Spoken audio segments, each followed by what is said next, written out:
There's a new campaign out. It's called Take It Down, which aims to put public pressure on companies, tech companies specifically, to be more proactive in removing online child sexual abuse material. The campaign by Child Fund International is called hashtag Take It Down, and it's raising awareness for an issue that child safety advocates say has long been overlooked. It comes amid a bipartisan push in the Senate to pass similar legislation, led by Senator Dick Durbin of Illinois, the majority whip of the Senate. And Senator Durbin, who's also the chair of the Judiciary Committee, joins us now from Capitol Hill. Also with us is Senior Policy Advisor of U.S. Government Advocacy at Child Fund, Danielle Lilly. Good to have you both on board. Boy, Senator Durbin, we need so much work in the tech sector, on social media, online, on the internet in terms of protecting kids. What are you hoping to accomplish here? Well, Mika, the bottom line is this. When we decided 20 years ago or so what the standard would be for regulation of the internet industry, we said, well, this is such a fledgling operation, no telling whether it will catch on or not. And we basically said we're going to take a hands-off approach. We're not going to hold the platforms or apps accountable for actions or inactions. They're under Section 230. They're basically held harmless in this situation. That is unacceptable these days. This little device that I have in my hands, every parent and grandparent ought to be taking a concern as to whether or not it is being adequately regulated. It's unimaginable the number of reported cases of child sexual abuse that are reported each day in the thousands. It's unimaginable the increase of the child sexual abuse material on the internet and the vulnerability of kids. Mika, have you ever seen these little infants who can barely speak reach out with their little finger and touch this screen because they know interesting things happen?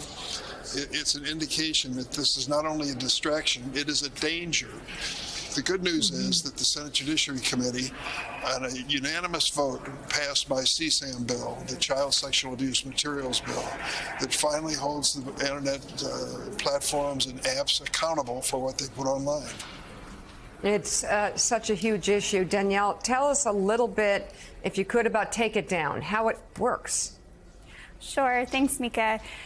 Child Fund's Take It Down campaign is really trying to shine a spotlight on the lack of action by tech companies in keeping children safe online, particularly focused on the proliferation of child sexual abuse materials, which have had a meteoric rise over the last 15 years. The National Center for Missing and Exploited Children, on average, receives 80,000 reports of suspected child sexual abuse material every single day. And we see that increase year upon year upon year. So this campaign is really trying to put a spotlight on tech to say no more. We have very simple asks for you.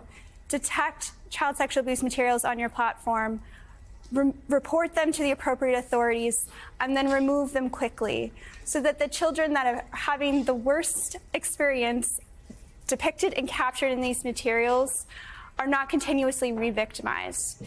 And this campaign, although it's shining a spotlight on tech companies, is really trying to speak to parents and young adults, those that have a vested interest in wanting to keep children safe online, educating them on the lack of action of tech companies, but also giving them the tools to take apart and take back some of the power in pushing for change.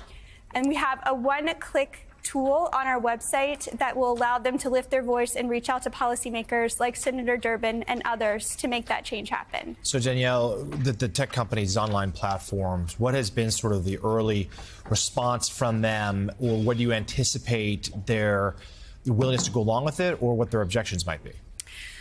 So we have been waiting for many, many years for tech companies to take voluntary actions to address these materials. They know it's a problem, but they just aren't taking the steps they need to. And we've often heard that some of the reasons is because they don't have the tools. They have to choose between privacy or child protection. And we think both of those are just disingenuous. They have tools available that allow them to uphold privacy standards and protect children and detect these materials. They're just simply not doing it. So, Senator Durbin, where do you anticipate the level of support being among your colleagues? Is this something you feel like you can rally bipartisan acclaim towards? Is this something you think can get done?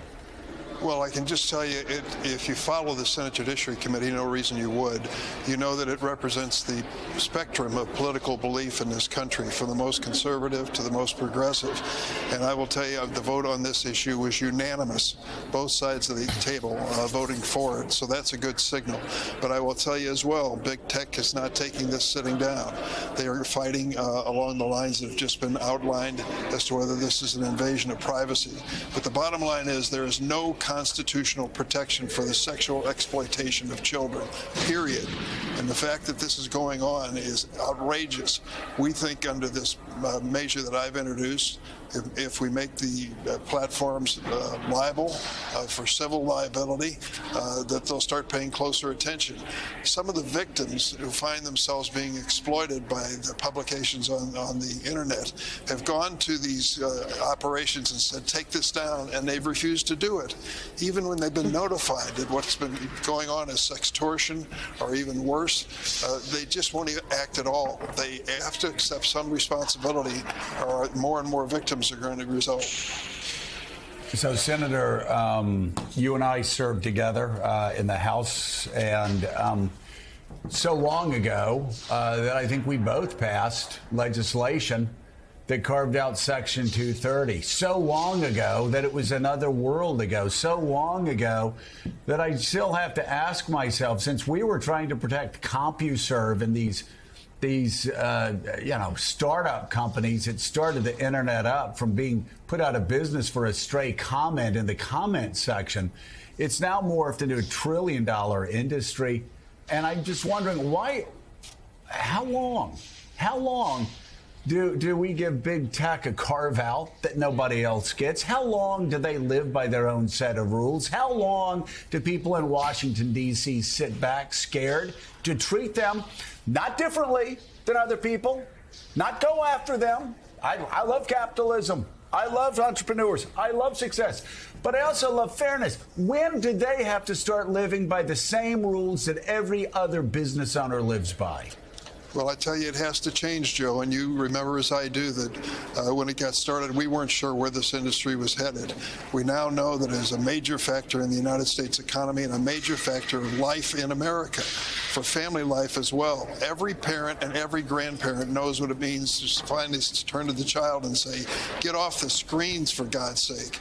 And you know and I know that it's almost impossible for parents and grandparents to police what the kids are doing on the screen. We had a case before us, a young man who's 17 years old, a victim of sextortion, the demand for a $6,000 ransom to take this offensive material that he had sent to this individual off the internet. When they refused to, he took his own life. And that is happening too often. And the industry has to accept responsibility for policing their own ranks, particularly when they're notified about these abuses. Well, I thank you and Ms. Lilly for doing this. Let me ask you a couple of quick questions about other issues of the day.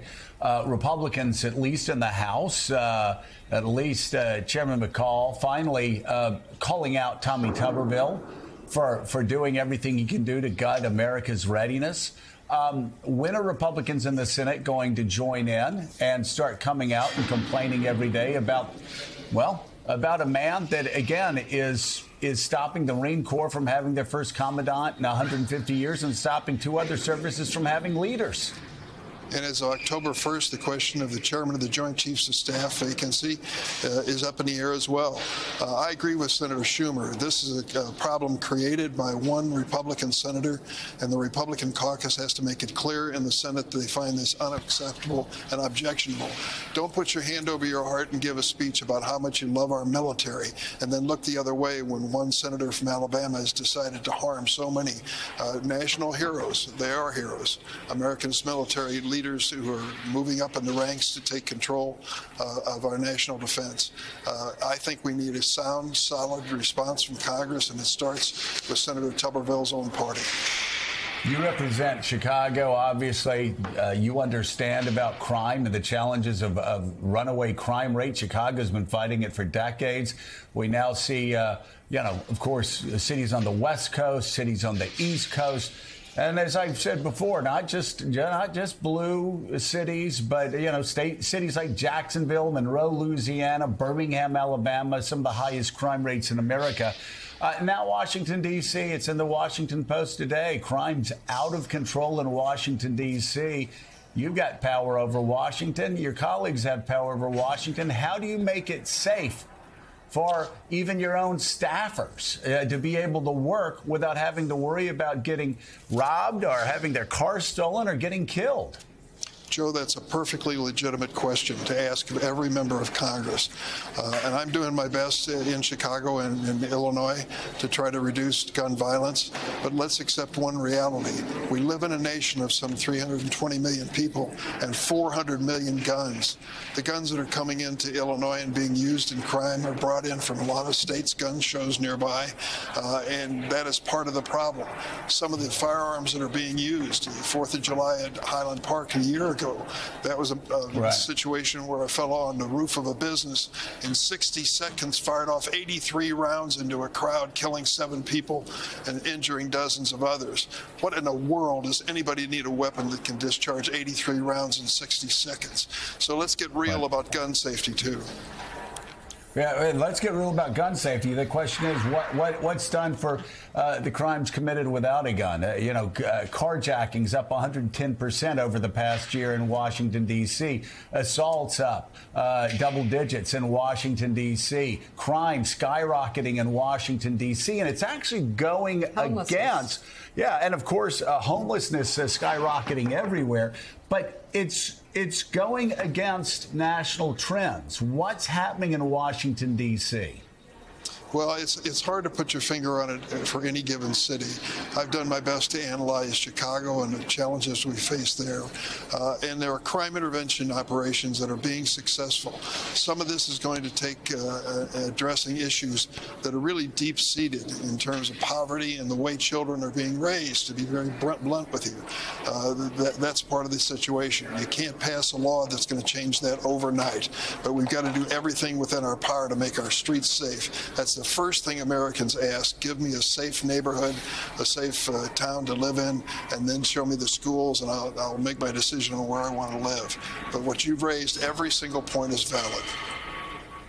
Democratic Chairman of the Senate Judiciary Committee, Senator Dick Durbin, thank you very much. And Senior Policy Advisor of U.S. Government Advocacy at Child Fund, Danielle Lilly, thank you as well. And to learn more about the hashtag #TakeItDown campaign, you can visit takeitdown.childfund.org.